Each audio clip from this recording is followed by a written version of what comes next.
Hello friends, welcome to யாருடாவிங்க channel.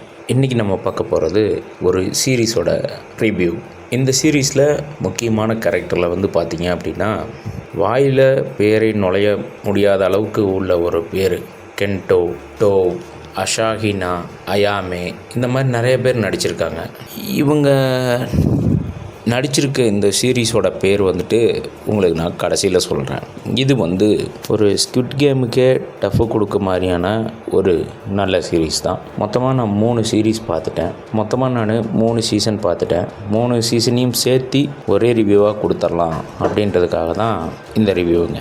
அதாவது கதையோட ஆரம்பம் என்ன அப்படின்னு பார்த்தீங்கன்னா, ஹீரோவுடைய பேர் அரிசு.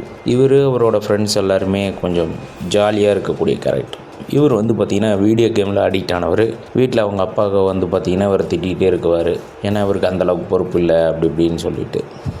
ஒரு நாள் திடீர்னு பார்க்குறாரு, அவர் இருக்கக்கூடிய டோக்கியோ மாநகரத்துலேயே இவர் மறுபடியும் ஒரு சட்டருக்குள்ளே போயிட்டு வந்தால் எப்படி இருக்குமோ அந்த மாதிரி நகரத்தையே புதுசாக பார்க்க ஆரம்பிச்சிட்டார். அதாவது இவர் வசிக்கக்கூடிய டோக்கியோ மாநகரமே வந்து பார்த்திங்கன்னா, இவர் ஒரு மாலுக்குள்ளே போயிட்டு திருப்பி வெளியே வந்து பார்க்குறாரு. பார்த்தா புதுசாக தெரியுது. என்ன காரணம் அப்படின்னா, ஆட்கள் யாருமே இல்லாமல் வெறிச்சோடி போய் எல்லாம் புதுசாக தெரியுது. அப்புறம் அவங்க கொஞ்சம் கொஞ்சமாக கண்டுபிடிக்கிறாங்க, இவங்க வந்து ஒரு கேமுக்குள்ளே மாட்டிக்கிட்டாங்க.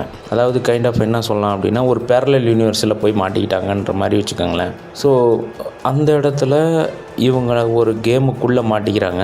அந்த கேமை வந்து இவங்க கம்ப்ளீட் பண்ணால் மட்டும்தான் அந்த கேம்லேருந்து இவங்க வெளியே வர முடியும். வெளியே வந்து ஒரு ரியல் லைஃபுக்கு போக முடியும் அப்படின்றது தான் கேமு. இதில் வந்து அவருடைய நண்பர்கள் 3 பேர் அவருடைய சேர்ந்து போகிறாங்க.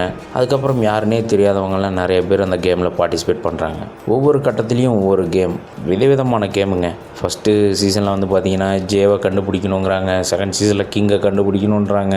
3வது சீசன் வந்து பார்த்திங்கன்னா ஜோக்கரை கண்டுபிடிக்கணுன்றாங்க. ஸோ ஒவ்வொரு சீசன்லேயும் ஒவ்வொரு விதமான கேம்ஸை வச்சு கொண்டு வந்திருக்காங்க. ஃபஸ்ட்டு சீசன் வந்து பார்த்திங்க அப்படின்னா இவங்க விளையாடக்கூடிய கேம்ஸு ப்ளஸ் ஹீரோயின் இன்ட்ரோடக்ஷன். ஹீரோயினோட நேம் வந்து பார்த்திங்கன்னா ஒசாகி. இவங்க வந்து பார்த்திங்க அப்படின்னா ஒரு மவுண்ட் கிளைம்பிங் அந்த இதில் ரொம்ப ஆர்வமாக இருக்கக்கூடியவங்க. அவங்க அப்பாவும் அதே மாதிரி தான் பண்ணுறாரு. ஒரு கட்டத்தில் அவங்க அப்பா வந்து இறந்துடுறாரு. அது வந்து அவங்க மாநகரத்தில் வந்து ஒரு பெரிய நியூஸ் ஆகி இவங்க எங்கே போனாலும் கேட்கக்கூடிய அளவுக்கு ஒரு பிரச்சனை அவங்களுக்குள்ளே ஆகிடுது. ஸோ அதிலேருந்து வெளியே ரெக்கவர் வரணும், அவங்க அப்பாவை தேடணும், கண்டுபிடிக்கணுன்ற ஒரு விஷயத்துக்காக வரும்போது தான் இவங்க வந்து இந்த பிரச்சனையில் மாட்டிக்கிறாங்க. ஸோ இப்படி ஒவ்வொருத்தவங்களுடைய கதைக்கு பின்னாடியும் ஒரு நிகழ்வுகள் இருக்குது.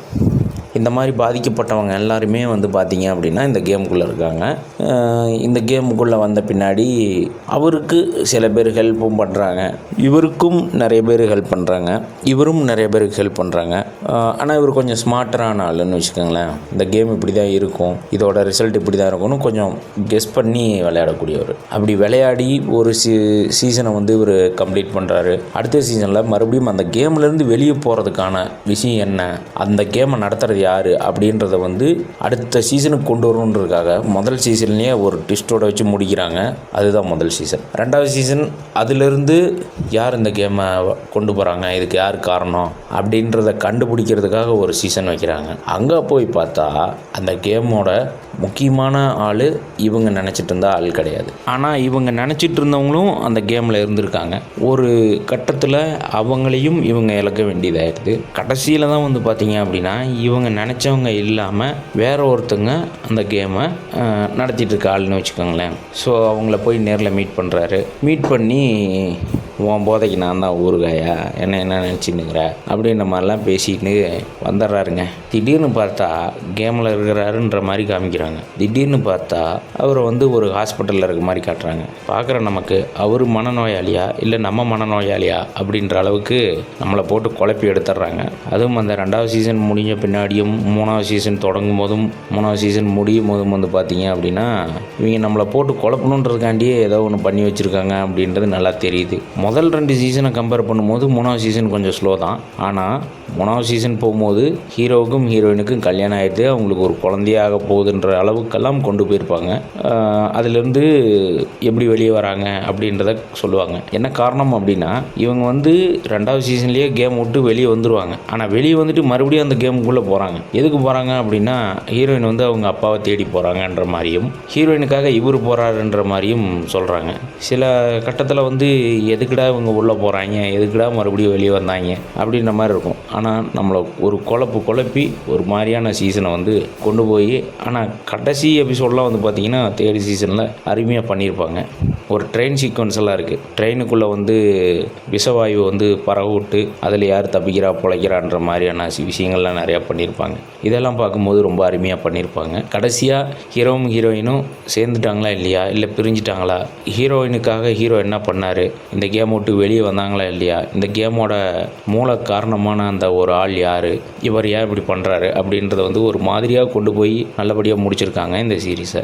இந்த சீரீஸ் வந்து பார்த்திங்கன்னா 3 சீசன் இருக்குது. 3 சீசனுமே நல்லா இருக்குது. ஒரு என்டர்டெயின்மெண்ட்டான சீரீஸ் தான். இது வந்து பார்த்திங்க அப்படின்னா உங்களுக்கு ஜாப்பனீஸ் மொழியில் இருக்குது. அதை விட்டிங்கன்னா இங்கிலீஷில் இருக்குது. நெட்ஃப்ளிக்ஸில் அவைலபிளாக இருக்குது. முடிஞ்சால் டவுன்லோட் பண்ணி பாருங்கள். அதோட இந்த சீரீஸோட நேம் என்ன அப்படின்னு பார்த்தீங்கன்னா அலைஸ் இன் பார்டர்லேண்ட் அப்படின்றதான் இதோட சீரீஸ். இந்த பார்டர்லேண்டுன்றதுக்கான அர்த்தமும் என்ன அப்படின்னீங்கன்னா, அவங்க ஒரு குறிப்பிட்ட ரேடியஸ்க்குள்ளே தான் இந்த கேமை நடத்துகிறாங்க.